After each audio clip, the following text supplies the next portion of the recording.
Știi în ce localitate suntem? Ciu-cea-cea, ciu-ciu-cea, ciu-cea-cea, ciu-ciu-cea. E zoo. Hai, lățește-te drumul odată. Ne-am plecat, zice ea. Aproape, dar cu genunchi. Ce-și arată? E cel mai important oraș din Ungaria. Suntem următorii lengheli de pe YouTube-ul românesc. De asta nu e șaurmă, da, e șaurmă cu ciolan. Aia e important. Nu știu, bună.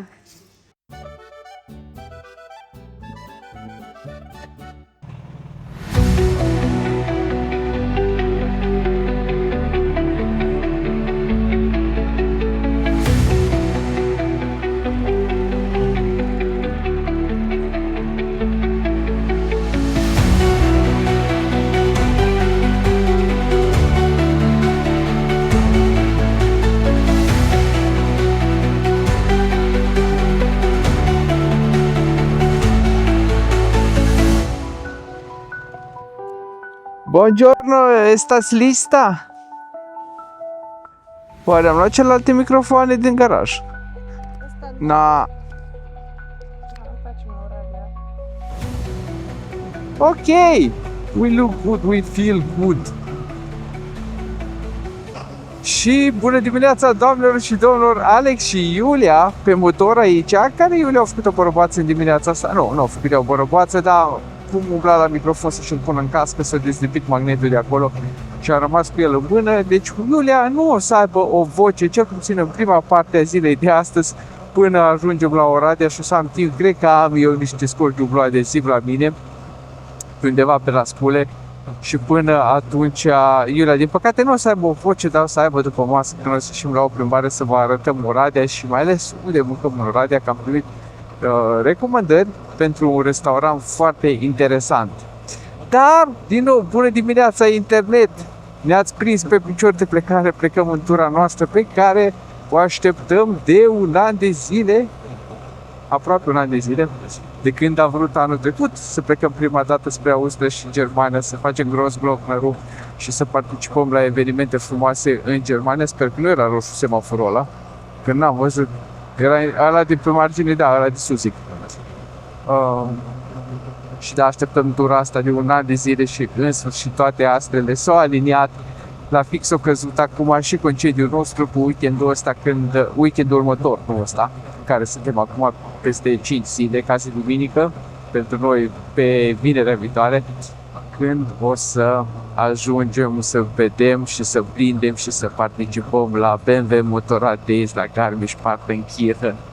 Dacă sunteți aici, vă mulțumim foarte frumos, sperăm să vă placă foarte mult seria asta de videoclipuri. Pentru că suntem din ce în ce mai mulți de canal, încet ne apropiem de 10.000 de membri, ceea ce nu a reușit fără voi. Sunteți cea mai tare microcomunitate de pe YouTube-ul românesc, comunitatea Alex pe motor și Iulia pe motor, că ne casul, înțeles. Și cam asta e. Pentru noi, duminică dimineață, tocmai am alimentat și ne-am pornit acum încetul spre Oradea, unde vom petrece ziua la niște prieteni și seara și noapte. Sper să nu de afară din casă la noapte. Dar traseul nostru o să mergem pe cel mai de bază și de groază traseu din România, din punct de vedere, drumul direct, drumul european DN1 dintre Cluj-Napoca și Oradea. Urăz drumul ăsta cu tot ce am mai sfânt în mine.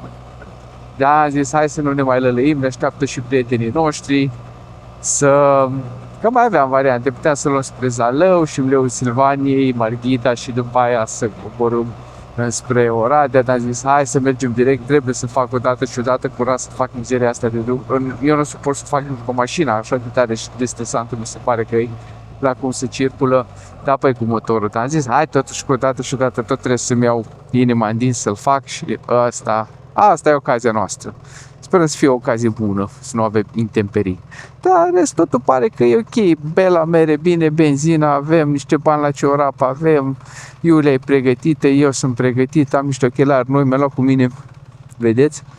Ochelarii mei de soare de alergat, care sunt niște ochelari de soare foarte speciale, unul la mână că nu sunt foarte întunecați și doi la mână pentru că au dioptrii. Dacă eu ar trebui să port ochelari de vedere, am niște dioptrii, nu se le mari săracele, dar mai ales când scade luminositatea afară, sunt nevoie de ochelari de vedere. Și am zis că ăștia ar fi cei mai potriviți în cazul ăsta, combine și ochelari de soare și ochelari de vedere. să vedem cum mă descurc. Nu în capii, cei mai bine în cască, dar na, sperăm că a fi. Bun, dragilor, asta este. Pornim spre Oradea, de fapt, în punctul ăsta pornim spre o pauză de cafea, care va fi peste vreo oră jumate, vedem unde găsim o benzinărie, cam bun o cafea în dimineața asta. Și după aia, ulterior, încetuțul spre Oradea. Hai, țineți-ne pumnii. Iulia, say hi, Jimmy Boy. Ne vedem mai acolo. Asfaltul scat să avem. Pe cât e de nașpa drumul ăsta de N1 între Cluj și Oradea, sau Oradea și Cluj, unde sunteți, pe atâta de nașpa îmi dau seama acum că e și calitatea asfaltului. O mașină, hai, că nu prea observi.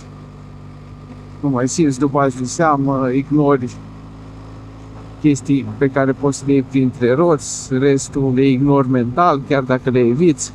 Dar acum cu motorul îmi dau seama și cât de mult are asfaltul. Da, pe lângă asta, măcar avem niște vederi foarte frumoase, că, no, teoretic traseul e superb ăsta pe aici, mai ales în partea asta până la Huei, dar și după Huei, din după aia, că treci munții Piatra Craiului, de frumos e frumos, nu poți să te plângi. Calitatea asfaltului și a condițiilor de drum lasă extrem de tare de dorit. Plus că e mega denivelat pe toate unghiurile, și paralel și perpendicular, de la atâta trafic de tonaj mare, mai ales pe căldurile astea care sunt aici, e foarte denivelat. Da, nu-i nimica. Încetuțul, plecăm în concediu, nu ne grăbește nimeni, avem 2 săptămâni, avem 15 zile să ne întoarcem acasă. Deci putem să o luăm încetuțul și liniștiți, dar uitați ce priveliște mai avem aici. Eu v-am mai arătat priveliștea asta de din alte unghiuri. De fapt, cred că și priveliștea asta, că doar am mai fost pe partea asta, mai fost, nu știu dacă am filmat, dar cred că am și filmat. Deci cred că e peticit, tărbitul, nisip pe lângă petice. Dar ce frumos, de jur împrejurul nostru. Și în momentele astea trecem pe lângă această clădire, care v-am mai zis eu pe ea, care sunteți mai vechi pe canal, știți de ea, care nu, căutați pe Google, nu o să vă zic eu acum, povestea totală, clădirea asta abandonată, dar căutați de crimele de la Vadul Crișului, sau crimele de la motel Vadul Crișului, crimele de la restaurant Vadul Crișului, căutați istoria macabră a acelei clădiri. Iulia, ți-am zis vreodată povestea aia? Ți-am zis vreodată povestea aia? O zis Iulia, de câte ori? V-am zis că eu o fac pe telefonul fără fir azi. Dacă ea au rămas fără microfon pe scuță, dar rezolvăm. Și Huedin, doamnelor și domnilor, totdeauna m-a fermecat orașul ăsta, mă gândesc că oamenii ăștia din Huedin sunt extrem de bogați, pentru că, nu știu dacă știți, mai ales care nu sunteți din zonă, Huedin are foarte multe castele, o să vă le arăt imediat, depinde ele. Și ca să ai atâtea castele, mă gândesc că aici trăiesc oameni bogați. Și au trăit dintotdeauna oameni bogați, nu? Uite aici, tați, palatele. Da? Asta nu. Da, uite cum mai vine o tură aici, uite. Uite aici. Da. No, astea sunt toate palate, nu știu câte sunt de metri aici, pe ambele părți aproape. Da, ăla cu poza lui pe balcon. Da. Deci eu ce zic? Uitați aici. Seara cu oamenii și cu Huedin sunt foarte bogați. E ca Valea Loare aici, e plin de șatouri. E de apreciat DN1. Că tot timpul e așa un trafic pe aici de nu e adevărat și noi suntem, cred că de 15-20 de minute cel puțin. Cred că din înainte de Huedin ne-am aglomerat și cred că de atunci tot bară la bară suntem și mai avem de 89 de kilometri până la prietenii noștri în Oradea, 83 până la intrare în oraș. Și cred că tot așa o să fie. Ce sper să ne mai resfirăm, că trecem imediat în munții Piatra Craiului și acolo sunt 2 berzi de urcare pe sens și sper acolo să se mai resfireze. Dar în rest, stai în trafic, stai, că noi n-am făcut autostrăzi, noi am făcut aia cu buha, știți voi ce? Și da, Imaginați-vă ce fain era pe aici, să fim pe aici numai noi, cu motocicleta, să fie autostradă care e în plan. Ruza, Oradea, tot traficul care e de mers undeva să fie pe acolo și noi pe aici singurei, prin bare, ce mișto era. Altă viață, te durea la patină. Așa stăm în trafic, cu miciori, 70 la oră, într-a treia, într-a patra mi se pare că ar merge subturat. Da, it is what it is, măcar de frumos e frumos, mai ales mergi dimineața, fac viziera ridicată. Aerul ăsta cu noxe, plin, răcoare, 16 grade, imediat cred că se răcorește și mai tare când trecem Piatra Craiului. Pe după aia până prin mulți, până prin alt, nu știu unde mai prin răcoare, cel puțin în azi și mâine când traversăm România și Ungaria. Ne bucurăm de ce ni se dă. Știi în ce localitate suntem? Ciucea, ciucea, ciucea, ciucea. Îmi dai bloc? Nu știu dacă îmi dă bloc.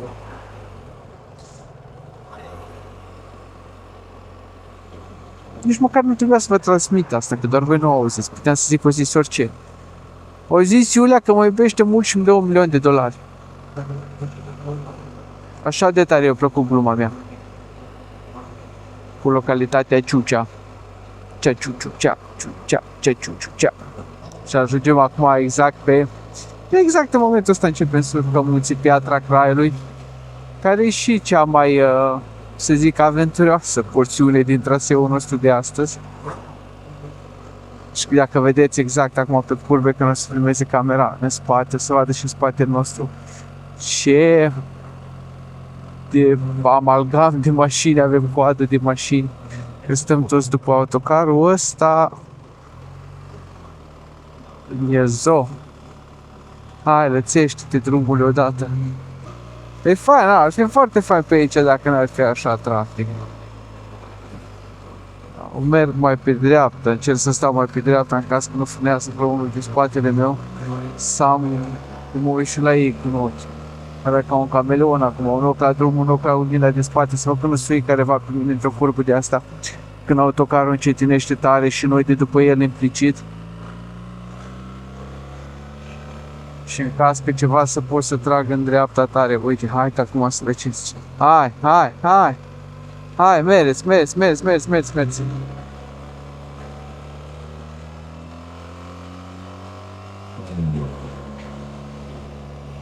Bun.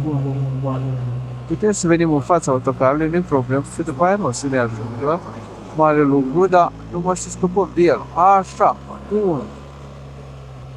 Nu stau eu pe B1, că de aici nu ne mai grăbim. Numai că voiam musai să scap din amalgamul ăla din mașini. Așa, altă viață.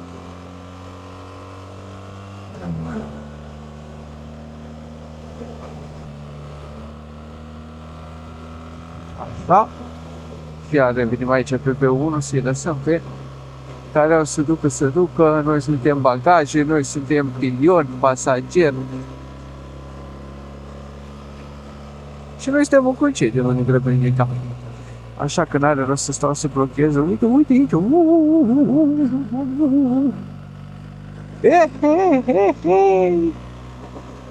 Ți-a plăcut?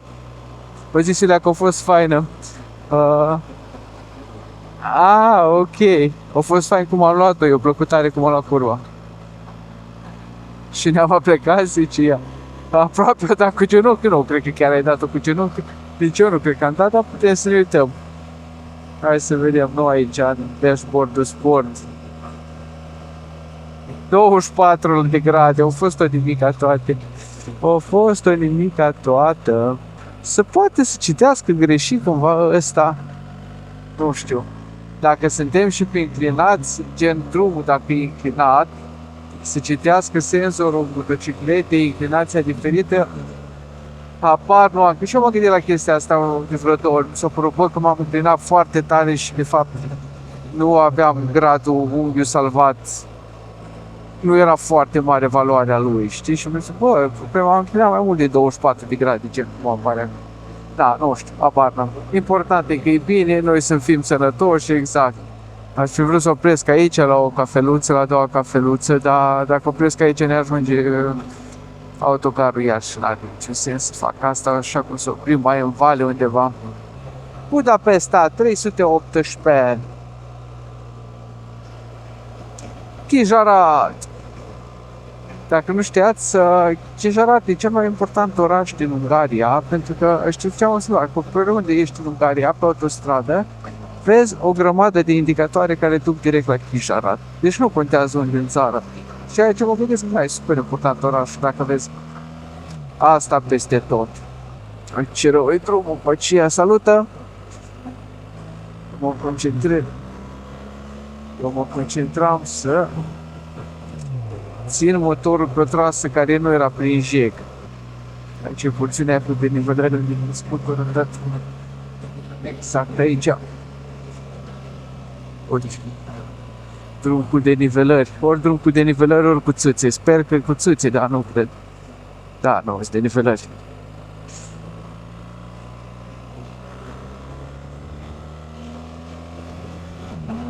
Da, exact. Foarte bine ai făcut. Noi discutăm acum vis-a-vis de cum simt motocicleta așa încărcată cu bagaje. Când avem amândoi coburi lateral plin, avem top case-ul plin și eu le-am întrebat de cum am simțit-o pe curbele astea și adevărul că nici nu am simțit-o, am și uitat de bagaje. Na, pe loc, într-adevăr, când se suie și Iulia, când și cu bagajele pline, simt că motocicleta are peste 300 de kg și cu pasageri și cu tot. E clar, n-ai cum să nu simți.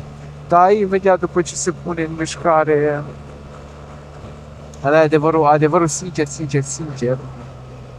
Vi-l zic acum rămân între noi, între mine și voi care uitați la noi. Adică simt că m-a ajutat foarte tare cursul la care am participat. De la Transylvania Moto Academy sau Riding Academy, zice. Și mi-a dat foarte mare încredere în mine. Și încrederea asta, nu musai că aveam nevoie de ea când eram singur și cu motocicleta goală, dar mi-e foarte utilă acum când sunt cu Iulia și cu bagaje. Da, să știți și voi.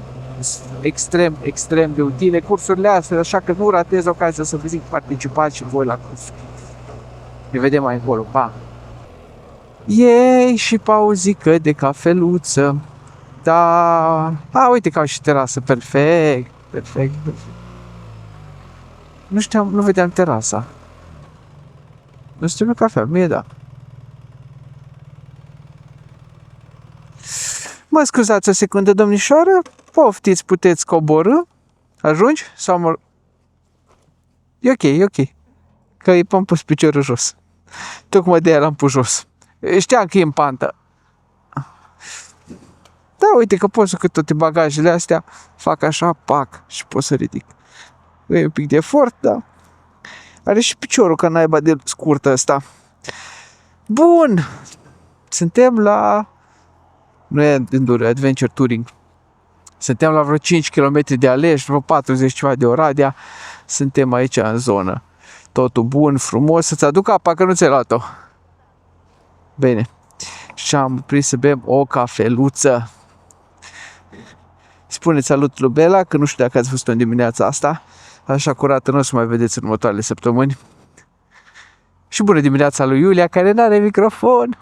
Nimic. Bună dimineața lui Iulia, care nu are microfon. Bună dimineața. Hai să bem o cafeluță. Deci ce am uitat eu să vă menționez până acum în tura de astăzi e faptul că tura asta o să fac și 2 review-uri la 2 chestii. Unul la mână.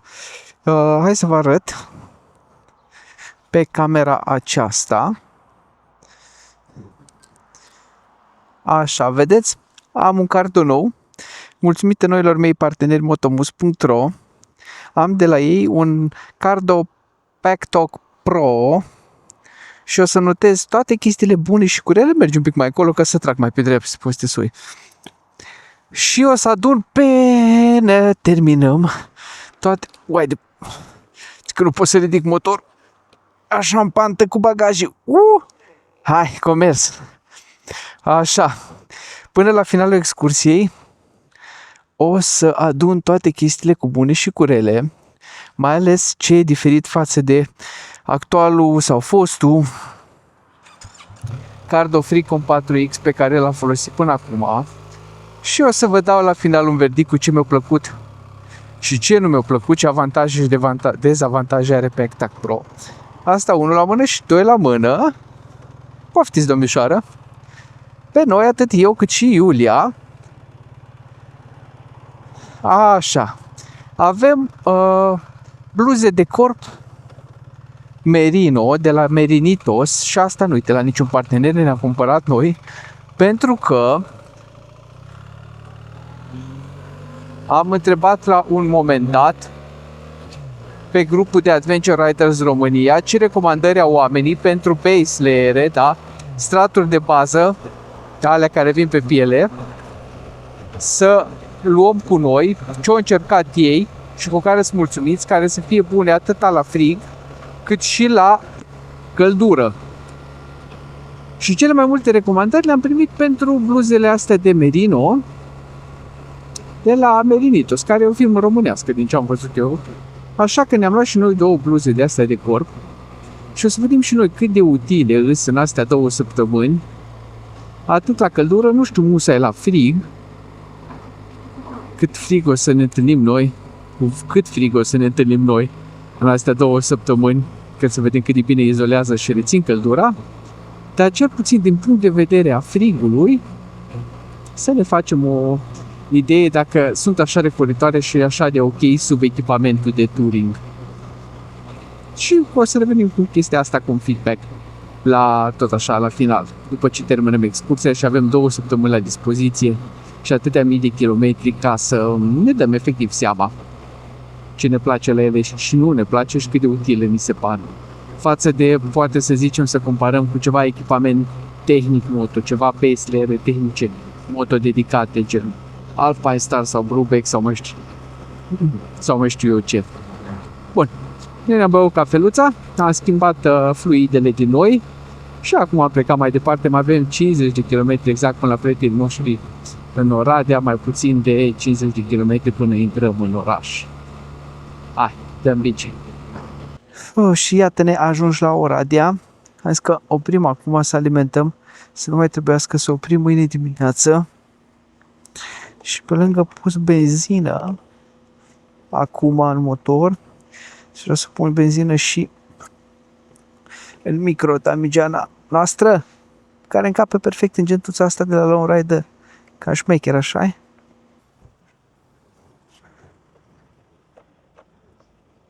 Canistruță.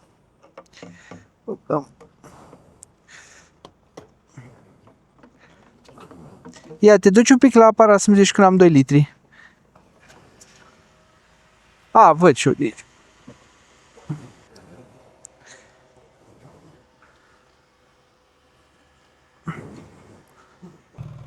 Hola! Unde oprim? Acolo, în colțul ăla?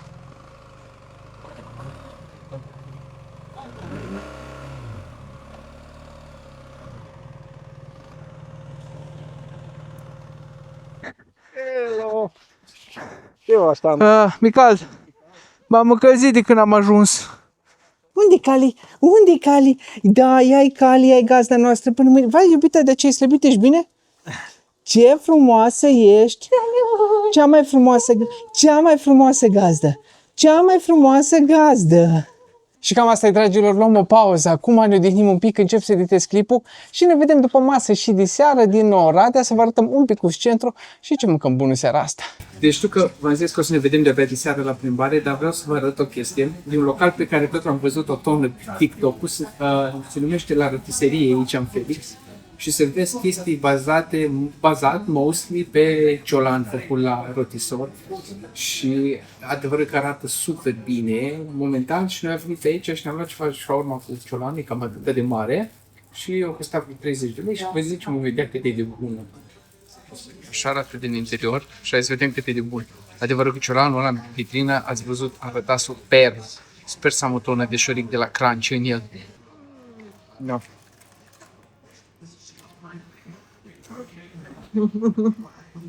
Suntem următorii lengheli de pe YouTube românesc. De asta nu e shawarma, da, e shawarma cu ciolan. Aia e important. Nu știu, bune.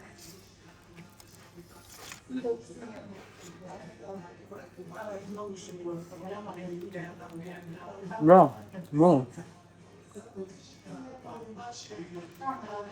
Mă zic, doamna, cu sosurile usturoiul, remuladul, tartarul și încă unul și le fac ei. În afară de ketchup, toate sosurile le fac ei. Da, Bună. bun. E super bună. Da, exact ce te aștepți, adică ciolan făcut bine în lipie libaneză. Da, e super bun. Când muși din el, ești remulat din toți porii. Și are și cartofi, nu știu cum vedeți. Da, cred că de-aia congelați. Genul bucăți de la mare congelate și prăjite de ei, nu cred că s-au făcut de casă. Da, într-adevăr, e o shawarma super. Sau un sandwich, whatever, cum vreți să-i spuneți, super bun. Deci sunt foarte bune sosurile. Noi am luat, eu zic să-i semi-picant, deci e baza de remulat, plus un pic de sos picant pe care îl fac ei, care nu știu ce e. De probabil tot pe bază de maioneză. Și fiind așa încărcat, efectiv o pus pe de sosă, e un pic cam greuță, e un pic cam prea multă maioneză după gusturile mele, pentru gusturile mele. E bun, dar se simte că e un pic cam mult, în sensul ăla. Dar lăsați-mă să termin și de acum chiar ne vedem diseară la plimbare prin Oradea. No, și așa, cum a zis un mare filozof în viață la un moment dat, nu poți să ai un oraș care să n-aibă un râu pe lângă el. Și Oradea are noroc de Crișul ăsta, că e tare frumos și mai ales faptul că și l-a amenajat. Vedeți, pe partea asta este un pic de plajă, sunt oameni la plajă, nu știu ce, pe partea cealaltă este un pic de faleză, adică este multă faleză, care câțiva kilometri de faleză. O sirenă. O sirenă care și-a luat, stai așa, care și-a luat rochița pe motor, în concediu cu ea, super, super clasă. Le arătam la oameni ce mișto și-au amenajat orădenii malul Crișului. Și, bună seara, dragilor, suntem în Oradea și am ieșit și noi să facem o plimbare de seară și să mergem să mâncăm la un restaurant. La un restaurant numit Petra și este un restaurant cu specific iordanian. Da, e prima dată că mâncăm iordanieni în viața noastră, dar până să ajungem acolo o să trecem imediat prin centrul Oradei să vedem ce frumos și ce occidental, cred că e cel mai potrivit cuvânt pe care pot să-l folosesc în legătură cu asta, ce occidental arată Oradea în 2025. Hai să vedem. Și kilometru zero a Oradei și anume Piața Unirii. Și exact asta vreau să vă arăt. Uitați ce frumos și aranjat arată. Asta e primăria, superbă clădirea. Și aici este o cale de asta de tramvai sau troleu. Da, tramvai. Și da, asta e exact centrul Oradei, care acum arată extraordinar de superb din punctul meu de vedere. Și mă bucur că văd o mână de oameni, că față de anul trecut când am fost, ultima dată cred că am fost anul trecut prin august, și era cam gol orașul. Și erau numai câțiva oameni pe la terase și din ce am înțeles, motivul prezenței oamenilor la terase era faptul că era ceva euro. Nu, uite aici e pasajul. Ăla e vulturul negru, nu? Da, da. Ăla e vulturul negru. Da, e vulturul negru. Ăla, de acolo. Așa, unde-s vitrale. Și de-aia zic, anul trecut când am fost, mi se pare că e super gol, numai câțiva oameni la terase. Și ulterior am aflat că și oamenii erau la terase numai din cauza că avea loc Euro, UEFA, ceva de asta de fotbal, nu știu, nu mă pricep. Da, uite, acum chiar văd o mânuță de oameni pe afară, care se bucură de ziua asta însorită și foarte călduroasă. Deși sunt numai 30 de grade la ora 18:33 și că am înțeles că chiar e o zi răcoroasă din punctul ăsta de vedere pentru Oradea. Și mă apropii în direcția asta că vreau să vă arăt ce faină e clădirea asta. E minunată. Și cam tot centrul, e aranjat în modul ăsta, arată super bine. Cartierele, cam cum arată cam toate orașele românești, de la o bucată, destul de comuniste și ele în continuare, o combinație de zone cu blocuri noi și clădiri noi de proastă calitate, din ce am înțeles, ca peste tot de altfel în orașele mari de România, combinate cu zone cu clădiri, blocuri vechi, comuniste, brutaliste și așa mai departe. Da, măcar zona asta centrală îi țuț. Și clădirea asta așa de frumoasă, de zici că e în Barcelona. Tot îmi aduce aminte de casele lui Gaudí din Barcelona, Casa Milo și cealaltă care nu vine acum. Și ca să nu mai vorbesc prostii, vă arăt exact intrarea în pasajul Vulturul Negru, ce se vede aici. Recunoașteți după vitraliul ăsta, care are un vultur pe el, nu știu dacă se vede acum în lumina asta. Și ăsta e Vulturul Negru. E plin de restaurante, baruri, chestii de genul ăsta. Care ați fost în Milano, poate vă aduce aminte de galeriile Vittorio Emanuel. Și totuși am găsit ceva mai serios, tot aici, în galeriile Vulturul Negru, bineînțeles. Și anume un teatru. Deci nu sunt chiar numai crâșme și magazine de suveniruri și briz-brizuri. După care am ieșit din galerie de acolo și văd că e ceva oameni, poate că din cauza că e duminică seara, da, uite, ceva oameni la terase, e ceva mișcare pe centru, ceea ce mă bucură nespus de tare, că un oraș fără oameni care sunt activi, social, sportiv, să iasă din casă, să socializeze, să facă mișcare, să se bucure de viață, mie mi se pare un oraș extrem, extrem de depresiv. Dar vedeți că nu, e cazul, e ceva activitate în centrul Oradei în seara asta. Bun, și am aterizat la restaurantul Petra, așa, Petra din Oradea, la recomandarea lui Beni. Mulțumim Beni de aici din Oradea care ne-a scris și ne-a recomandat. E un restaurant cu specific iordanian, da? Și fiindcă, logic, fiindcă suntem foarte mari fani mâncare orientală, ne-am gândit că e o variantă super bună pentru noi, unul la mână, și de la mână n-am mai mâncat la nimic cu specific iordanian. Și ce am comandat, eu nu știu să vă zic din cap în afară de... Vă arătăm mai degrabă. Da, o să vă arătăm imediat. Știu ce să scăbesc niște chiftele de bulgur umplute cu carne într-un sos de iaurt. Aia am comandat eu și cu cartofi picanți, dar denumirea oficială nu mi-aduc aminte. Și tu? Ceva pulpe de pui cu orez. Ceva pulpe de Și vânătă pe grill, ceva de genul. Bun, hai să vedem exact când ajungem mâncarea. Hai să te văd eu. Tu ce ai? Am aici pulpă de pui. Dar nu zi întâi cum se cheamă? La nu știu. La majole. Am pulpă de pui, vânătă, Așa. orez, migdalele astea prăjite care sunt foarte bune. Și? Am băgat mâna în sos. Ce fain. Și un sos de iaurt. Super tare. Și eu am căbeuri, sos de iaurt, care se numesc, că nu vine acum, căbeuri la banier, așa, cube, chiftelele astea, care sunt niște chiftele de bulgur umplute cu carne tocată. Mie îmi plac extraordinar de tare. Și că le iei la banier, îți vine sosul ăsta de iaurt cu turmeric, de aia se vede așa, poate vedeți că e un pic mai gălbui, și mi-am luat cartofi picanți. Și ele includeau la cei 48 de lei cât au costat, includeau orez, dar eu n-am citit bine meniul și n-am știut cum primești și orez și mi-am luat și cartofi. Așa că orezul merge la pachet și mâncăm minunățile astea. Dar dacă Iulia îmi dă o furculiță, dacă o rog frumos, S-am dat. să vedeți exact ce înseamnă un căbe. Deci schiftele de bulgur umplute cu carne tocată. Mi-mi plac extraordinar de tare. Și na, poftă mare să avem, prețurile v-am zis, asta au fost cu orez 48 lei, ăștia vreo 20 ceva și a tău? 50 să fi fost. Nu, 50, are mai mulți bani ca mine de aia. No, poftă bună să avem. Numai singura problemă pe care am e că a durat aproape o oră să ne vedem mâncare. Destul de mult. Da, bun.